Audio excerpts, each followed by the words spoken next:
Halo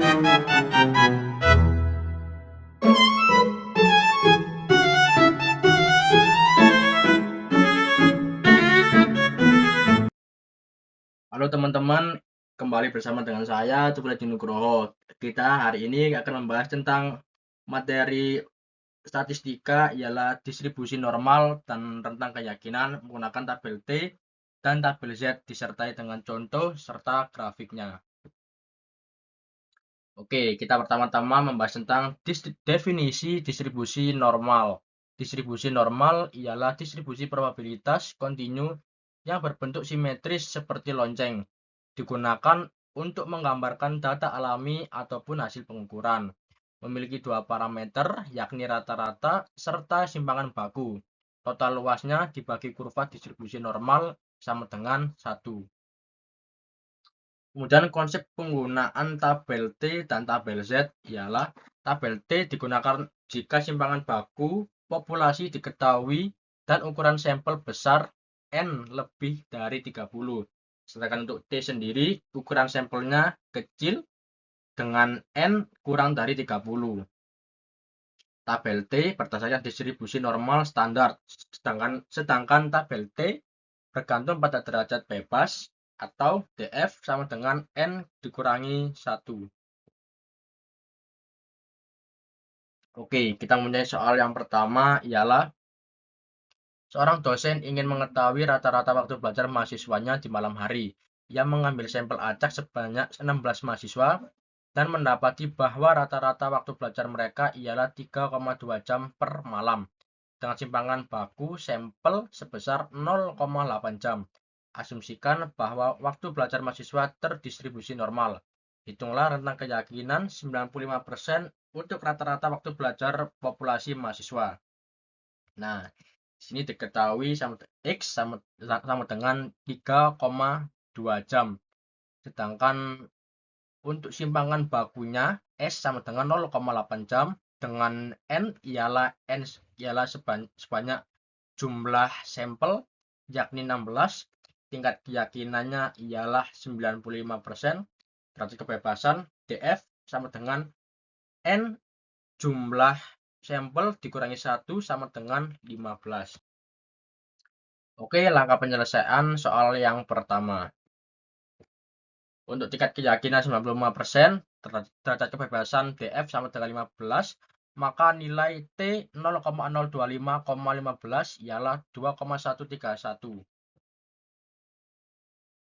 Maka CL X kurang lebih T dikali S per akar N.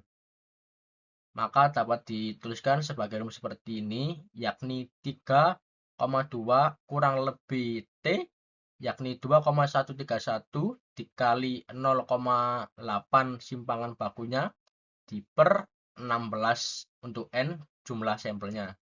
Ditemukan yakni 32 kurang plus minus 2,131 dikali 0,8 per akar dari 4. Akar dari 4 ialah, karena ini akar 16 maka hasilnya 4. Maka 3,2 plus minus 2,131 dikali dari hasil 0,8 per akar 4 yakni 0,2, yakni 3,2 kurang lebih 0,4262. Maka untuk CL-nya ialah 3,2 dikurangi 0,4262 dan 3,2 plus 0,4262, yakni untuk 3,2 dikurangi 0,4262 dari menjadi hasil 2,77. Sedangkan 3,2 plus 0,4262 yakni 3,63. Maka dapat disimpulkan menjadi dengan tingkat keyakinan 95%, rata-rata waktu belajar mahasiswa di malam hari berada dalam antara 2,77 jam sampai 3,63 jam per malamnya. Oke, untuk membahas soal kedua, yakni Seorang peneliti ingin mengetahui rata-rata waktu yang dihabiskan karyawan sebuah perusahaan untuk bekerja di rumah atau yang disebut dengan WFH per harinya. Dari data sebelumnya, diketahui bahwa simpangan baku populasi adalah 1,5 jam. Peneliti mengambil sampel acak sebanyak 50 karyawan dan mendapati bahwa rata-rata waktu kerja harian mereka ialah 7,4 jam. Hitunglah rentang keyakinan 95% untuk rata-rata waktu kerja harian populasi karyawan. Diketahui ialah X, rata-rata harian kerja mereka ialah 7,4 jam. Untuk simpangan bakunya ialah 1,5 jam, untuk jumlah sampelnya sebanyak 50 karyawan, dan untuk confidence level ialah 95%.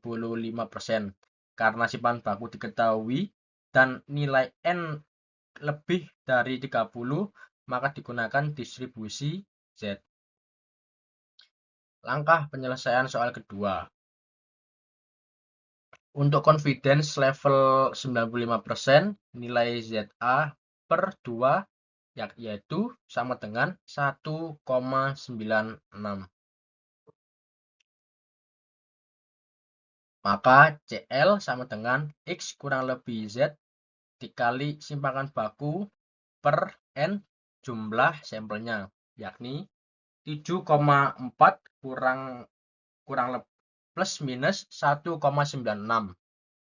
dikali 1,5 dibagi akar 50. Didapati yaitu 7,4 plus minus 1,96 dikali 1,5 per akar dari 7,071, yaitu sama dengan 7,4 plus minus 1,96 dikali 0,2121, menjadi hasil 7,4 plus minus 0,4157. Maka untuk CL-nya sendiri ialah 7,4 dikurangi 0,4157 dan 7,4 plus 0,4157, dan ditemukan dari hasilnya menjadi 6,98 dan 7,82. Maka dapat disimpulkan dengan tingkat keyakinan 95%, rata-rata waktu kerja harian karyawan saat WFH diperkirakan berada antara 6,98 jam hingga 7,82 jam. Berikut grafik tentang rentang keyakinan soal pertama dan soal kedua.